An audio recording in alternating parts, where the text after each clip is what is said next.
सबसे पहले मैं आप सबसे गहरी दिल से माफ़ी मांगना चाहूँगा।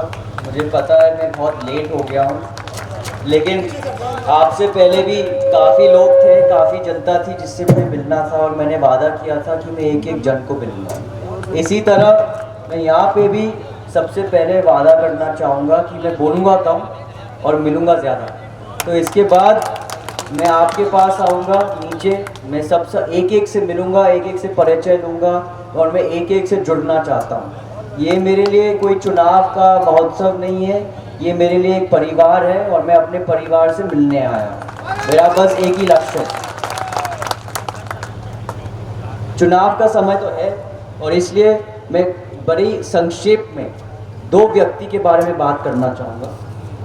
सबसे पहला व्यक्ति हमारे प्रधानमंत्री श्री नरेंद्र मोदी जी। नरेंद्र मोदी जिंदाबाद जिंदाबाद जिंदाबाद। उनके लिए मेरे लिए इतने शब्द हैं, मुझे समझ नहीं आ रहा कि मैं संक्षेप में क्या बोलूं। इन्होंने करीब 10 साल में, पिछले 10 साल में पूरी भारत की शक्ल बदल दी और एक युवा होने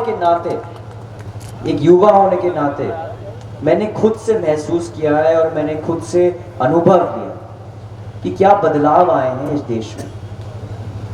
आप भारत की अर्थव्यवस्था देखो, आज अंग्रेजों से आगे हम पहुंच चुके हैं। आप इसरो को देखो, हमने कभी सोचा नहीं था इतने कम पैसों में हम एक सैटेलाइट भेजेंगे ऊपर मार्स और मून पर। किसी ने सोचता था? किसी ने नहीं सोचा। डिफेंस में देखिए, हर चीज हम विदेश से खरीदते थे। आप प्लेन देखिए, आप हथियार देखिए, आज वही प्लेन वही हथियार इंडिया में बनकर विदेश में।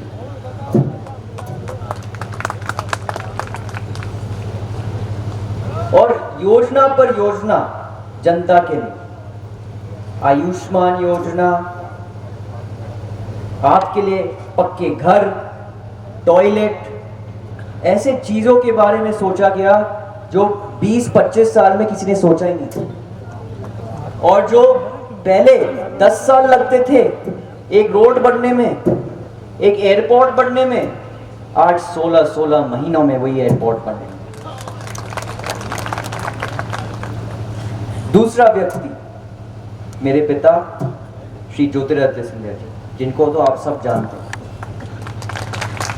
और उनके बारे में मुझे ज़्यादा कुछ कहने की ज़रूरत नहीं है क्योंकि आप उनको बहुत अच्छी तरह जानते हैं, उनकी सोच विचारधारा क्या है।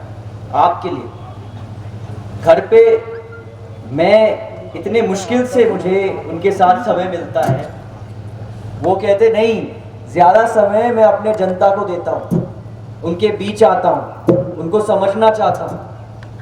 मुझे बड़े मुश्किल से 5 मिनट मिलते हैं। यही है उनका प्यार आपके लिए। और अगले 5 साल वो चाहते हैं कि अब ये पूरा क्षेत्र बदल जाए।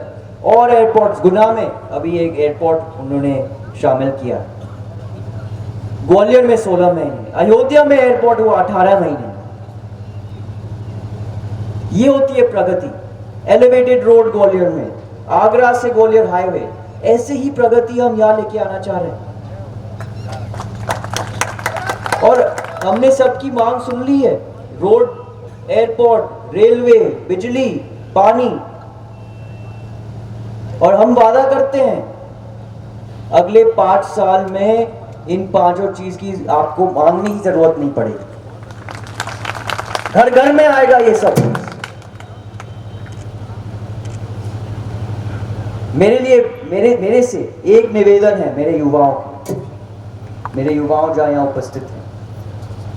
इस चुनाव में 50% हमारे वोटर युवा हैं। तो मैं चाहता हूं कि हमारे युवा जो यहाँ हैं, हमारे जो 18 से 30 के जो इंसान हैं, उनको खींच के लेके आए, वोट डालना उनको सिखाए और मतदान का जो जिम्मेदारी है उनको समझाए। 5 साल में एक बार हमें एक जिम्मेदारी मिलती है युवा होने के नाते। एक वोट डालना। और मेरा ये निवेदन है कि इस बार हम पूरे रिकॉर्ड तोड़ दें देश में। सबको बताना है कि कमल के फूल पे बटन दबाना है और विकास लाना है। इसके साथ मैं सबको धन्यवाद कहना चाहूंगा। मैं अब और समय इस मंच पे नहीं बिताना चाहता, मैं और समय आपके बीच में बिताना चाहता हूं। बहुत बहुत धन्यवाद।